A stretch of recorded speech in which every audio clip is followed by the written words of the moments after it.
Okay, upkeep, untap. And then, full house. Sixes and sevens. Oh wait, I don't think I actually know how to play this game.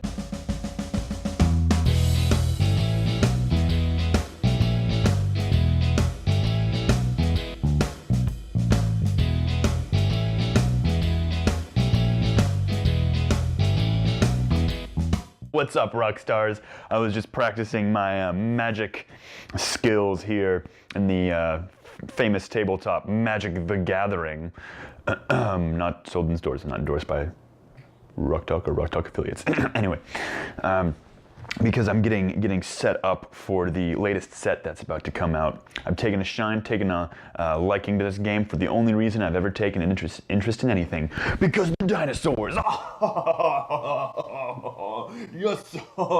Wizards of the Coast just came out with a completely brand new set. Excuse me. It's called Ixalan, where there's pirates and vampires and like mer-people, and it's all kinds of craziness, and they're all running around. But the important part of this entire thing is that in the middle of all this is a bunch of dinosaurs, and it's amazing. It's so cool. Totally jazzed on it. But I wanted to take a more of a analytical view on the artwork and the representations on these cards. So don't worry, this is not a card review. I wouldn't know enough to know if these cards are any good. I just wanted to look at the artwork and really say, you know, how accurate are these cards representing actual dinosaurs. First thing you need to know about Ixalan dinosaurs, so many feathers, like feathers everywhere. Feathers like coming out of friggin' like everything. It's honestly a little excessive at times. Other times it can be extremely poignant and very accurate. The one thing I want to mention is that they gave feathers to absolutely every kind of dinosaur. This isn't exactly historically accurate. Now, while we do have discoveries of many different kinds of dinosaurs that had feathers, they have only really been conclusively found on one subgroup of dinosaurs called the Theropods. And these are all the meat-eating dinosaurs, all of the raptors, the tyrannosaurs, and other kinds of meat-eating dinosaurs there. There have been some other recent discoveries, because these things literally change year to year, that have shown that due to their size, it probably wasn't realistic for really large dinosaurs to have feathers either. So that isn't really quite accurate either.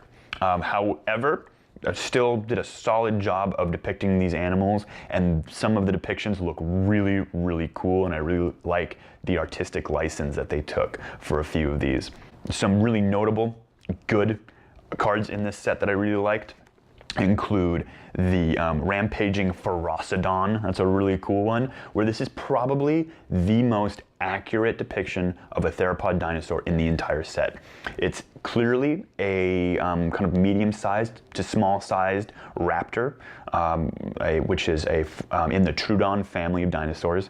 There is good evidence that these sized theropod dinosaurs were completely covered with feathers, had a lot of feather coverage, and the way they depicted it looks really, really good. Really like the way this card looks. Some other notable cards in the set include the Thundering Spineback. This one doesn't really have that many feathers, but just the representation of this, or it could be a sauropod dinosaur. It's kind of unclear to tell on the picture there. Another notable card is the Regisaur Alpha. While it on one hand looks like kind of a fluffy turkey, which is kind of funny.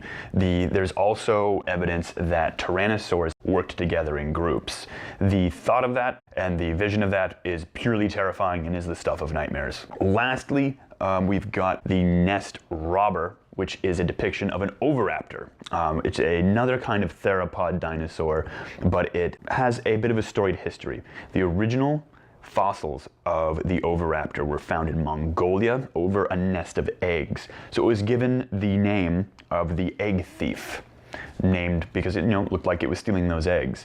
This was a misnomer. This was a complete false identification, and this was actually a mother protecting her eggs in the middle of a sandstorm. So that kind of false history has kind of carried over into this card, as you can see, because it's carrying this egg. Looks like it's stealing it. The name of the card is Egg Thief, when really that's a false story from the past that has kind of come back to haunt the poor Oviraptor. Very sad. But other than that, the feathers on this look amazing. So those are some of the notable exceptions that I think this set really did great. They did a fantastic job on that. There are a few other ones that, granted, I'm gonna nitpick here. I'm gonna go through. I just want to point out that are some oftentimes just bad, or are hilarious, or just notable, that I wanted to mention. The first one is the Imperial Aerosaur. Now, this card is basically a dragon. There's no flying dinosaur. There are no flying dinosaurs. The pterosaurs were a separate lineage that were kind of basal. They evolved before dinosaurs kind of came about. They're completely separate. And so this just kind of looks like a dragon. I don't really know what's going on here. It really kind of looks like a giant flying chicken. With so it's basically a dragon. These didn't really exist. Gishoth, the sun's avatar is what it's called. Just look at this guy. This thing is ridiculous. It's basically a knifeosaurus. It's just got like knives and things coming out everywhere. Ignoring that, I think it looks really good. Granted, a dinosaur this big, due to gigantism, probably didn't need feathers for any reason. It doesn't mean that they didn't have them necessarily, perhaps for display. That's something that we just don't have enough information for, so it's quite plausible that it did. And it does look really similar to a Giganotosaurus, which is an actual dinosaur that existed. Based on the shape of its head, it looks really similar. However, the things sticking out, I don't know what you'd call them, that's completely ridiculous. Konjalli's Sunwing. Now this is a really good representation of a pterosaur.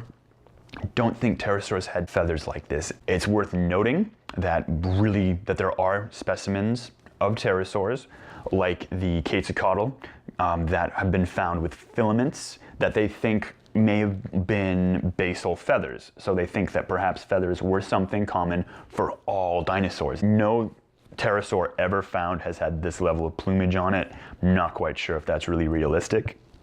It's also worth noting on this set that a lot of the feathers are perfectly developed flight feathers, where they have kind of a filament going down the middle and different pieces on either end kind of coming out there.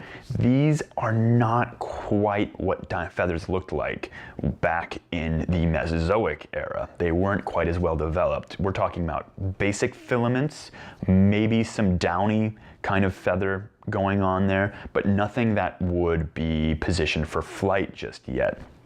The Verdant Sun's avatar just has way too many feathers. There's no evidence that sauropods had feathers at all. They were probably too huge, too simply massive to even need the protection and the extra heat that would have been provided by a feather covering or a downy covering of any kind. So it's a little iffy. A little iffy on that one. Amazing artwork though, it looks awesome. And then lastly, the Gorging Ceratops. Another beautiful card, but is not accurate at all. It looks like it's got just a ridiculous array of feathers on his head, but my God, does that look cool. I would shit my pants straight up if I saw this coming at me. No lie. For what? For many reasons. For multiple reasons. I think first would probably be, whoa, it's a dinosaur. Oh, it's coming my way. Oh, what's that? And then I'd die, and then I'd probably shit my pants again. Those are really the notable cards in the set that I wanted to point out. I didn't want to nitpick too hard because I do understand it's a fantasy game. It's a fantasy genre. You know, I can kind of dive into other pieces of pop culture that have done much worse to dinosaurs than this current set of cards here. But again, it's all self-contained because this isn't happening on Earth. These aren't supposed to be Earth representations of dinosaurs. If you have something pop culture dinosaur that you'd like me to review, you'd like me to see kind of pick apart and go to town on, feel free to leave it under the comments there. I'd love to hear what you have to say. If you enjoyed this whimsical review of dinosaurs not too distant other reality past, feel free to leave a thumbs up, post a comment, subscribe, what have you. It's all good. Let me know. Until next time, I'll check you later, rock stars. Keep on rocking, keep on playing, and until we meet again, just remember, believe in the heart of the cards. Did I win? I'm about to attack you for 165 flying indestructible squirrels, so I don't think so. Eat the squirrels! No! Bye, everybody.